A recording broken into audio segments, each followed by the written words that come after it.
5 weeks ago, the earthquake struck Pakistan, and then it almost disappeared from our papers, from our television screens, from our minds. Perhaps it was just one natural disaster too many this year. But here's the aftershock. The situation there is worsening by the day. The death toll continues to rise. It's close to 90,000 now. 3 million people are still living without shelter, and a harsh winter is weeks away. The UN says conditions in Pakistan are worse than after the tsunami, that it's the biggest humanitarian nightmare it's dealt with, ever. Even if you've read about the earthquake, even if you've seen the pictures, nothing can prepare you for being there. It's hard to imagine that all this happened in 2 minutes. The towns look like they'd been bombarded by a brutal air force for weeks. It's hard to believe that this happened 5 weeks ago. It could have been yesterday. Nothing has changed. Even the horizon is still strewn with rubble. There are sights which defy belief. Streets littered with clothing, sent up by charities and discarded by people. They don't need tattered shirts. They need shelter, food, water, medical care.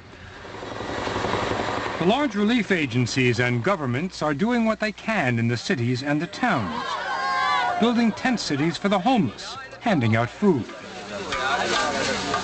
But go up into the mountains. That's not snow you're looking at. Half that mountain was simply sliced off. Helicopters drop food to villages, but there are no relief workers on the ground, except for, listen to this, 13 paramedics from New York City.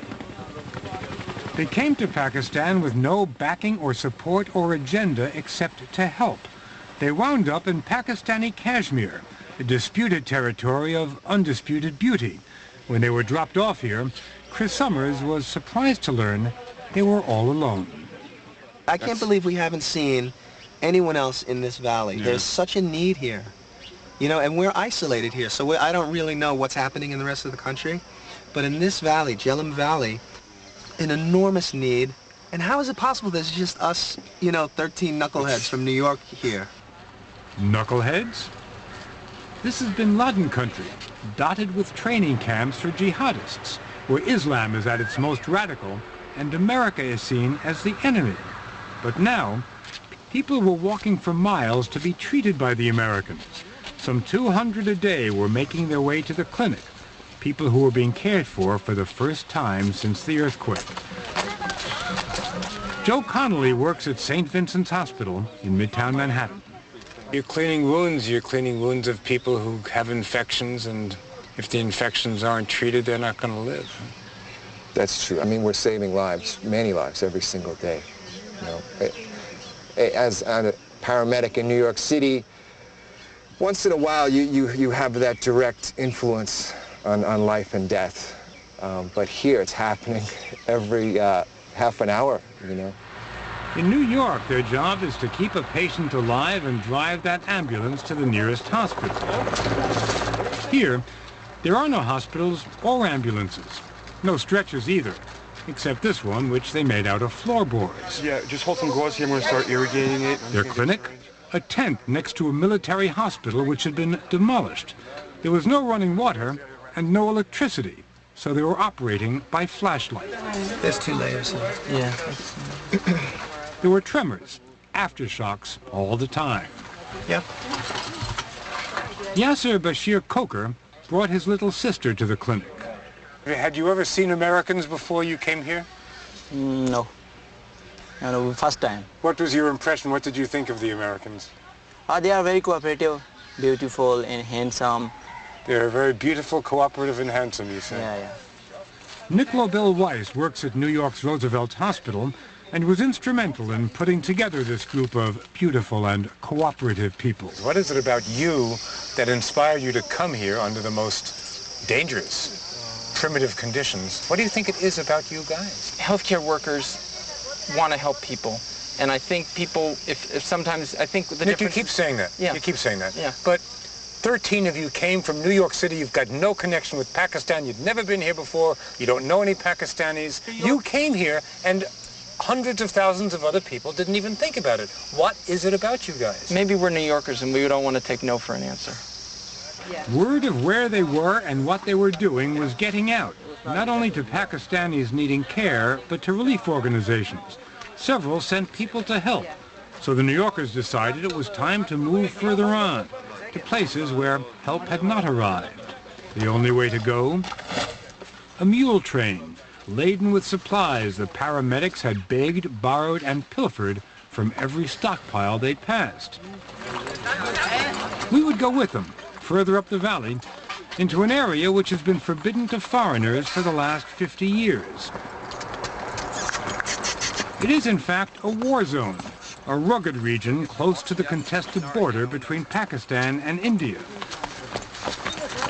There were occasional remnants of a road, where it hadn't collapsed into the ravines, where it hadn't been buried by landslides. But you couldn't get anywhere on this road, at least not in a vehicle. Back to you, Nick. The fault lines seemed to be everywhere. God. The first town on the way, Chinari. There are survivors from Chinari, but there's no town. There's nothing left. Post office box is still open. It's still there. Look at this. They're cutting hair. The barber shop is open. Yep. More than 10,000 people perished around here, many of them children, crushed when their schools collapsed. The concrete blocks double as gravestones. There are still dead children underneath. With every step, another tale of tragedy. Entire families wiped out. I lost about 25 members in my 12 homes, just in the family of 12 homes, and the same story is everywhere. It's really, I don't know what kind of smoke signal needs to go up to know that this village is devastated. Smoke signals are being picked up in other parts of the country. The U.S. military has sent in badly needed helicopters. It set up a MASH unit in the worst-hit city and brought in Seabees to help in reconstruction. The U.S. is doing more than any other country and freely admits it's being active, at least in part, for strategic reasons, to combat anti-Americanism in a Muslim nation. And as it learned in Indonesia when the U.S. military went in after the tsunami, nothing does this as well as helping people after a disaster. This is not why the New York medics came here, of course. They didn't come to win hearts and minds, but to save lives. Hearts and minds just seem to follow. And that's fine with Steve Muth. We can inoculate an entire valley, if we're lucky, against radical Islam because, you know... Against radical Islam, against anti-Americanism. Right. And it's so simple. I'm just a paramedic. It's just a bandage. It's not, it's not a $100 million ad campaign for Madison Avenue. It's nothing, it's not complicated. Could something work better to change somebody's mind? I can't think of anything. What's going on? This is it, huh? Yeah, I think so. I'm going to just go The with mule train took them to a place called Katai, to their new clinic in another field of rubble. It was now 3 weeks since the earthquake, and they were the first help to arrive. Let's get some gloves on. They went to work right away on wounds, infections, gangrene, dysentery, pneumonia. There's already lots of pneumonia, and there will be a lot more now that winter's coming. Do you have enough antibiotics? No. Do you have enough anesthesia? No. Do you have enough hypodermic needles? No.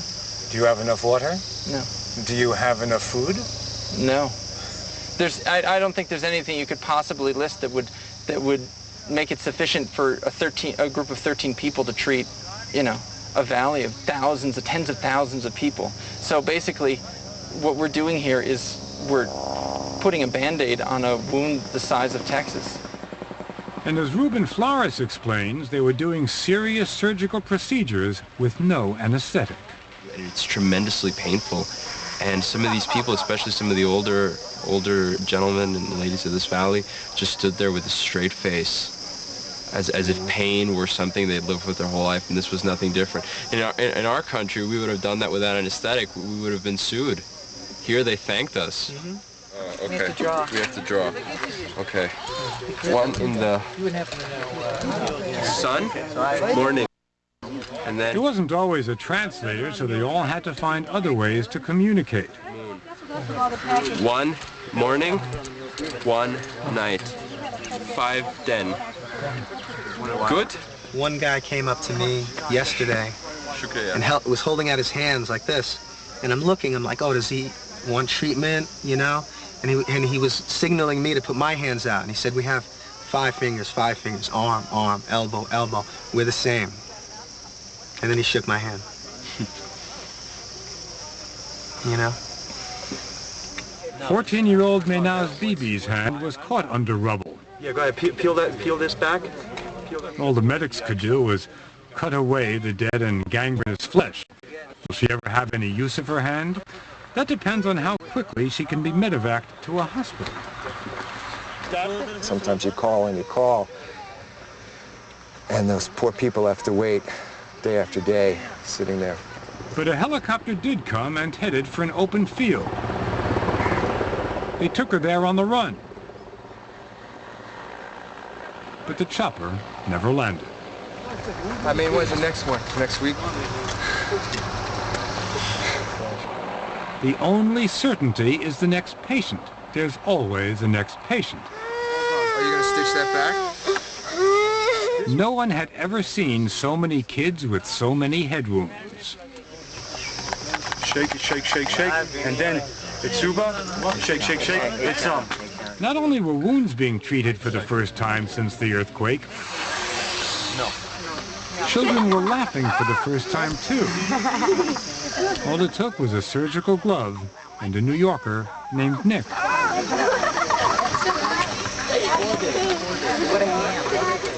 But then, an 18-month-old boy is brought into the emergency room. That's the space behind the blanket. Do another I.O. on his other side. See if we can get a better running I.O. and we can DC this side. His name is Nadim, and his father carried him down the mountain, 5 hours. Nadim's mother had a heart attack and died when she saw their house collapse and kill 10 members of their family. And now, Nadim is dying. Let's just get him going. He has about an hour. 120. Let's do it. He'd hardly eaten since the earthquake. He has double pneumonia and is dangerously dehydrated. The only hope is to get some fluid into him quickly and to get the Pakistani army to send in a chopper. We need to get him out of here. He's completely unresponsive. He's not responding anymore. Could you? They can't find a vein, so they have to inject the drip directly into his shin bones. No. First, try and aspirate. Phil, I'm pushing this in. It's too big, man. You're going to screw up his bone. It won't screw up his bones. Nothing. Squeeze no, wait, it's going in. Okay, you're in. Let's get a little D5 saline. And then, a sign of life. Look at him up in his eyes now. Yeah, he's lifting his leg. Yeah. There we go. He's crying. You've never been so happy to see a kid cry. Yeah. You won't be able to squeeze. Amazing. I mean, we thought he was about to die. Yeah, but now he's crying, and that's good. And things may get even better.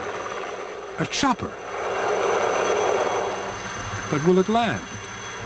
Joe will stop him. He'll jump on that skid if need be. It does. And the medics hand the boy over to his father. You give him back his son. His son's going to be fine. You can see it in their eyes. They're not going to forget you. They're not going to forget you're from where you're from. It'll be 2 generations. They'll still be saying, you know, when you were a kid, it was the Americans that came after the earthquake. They won't forget.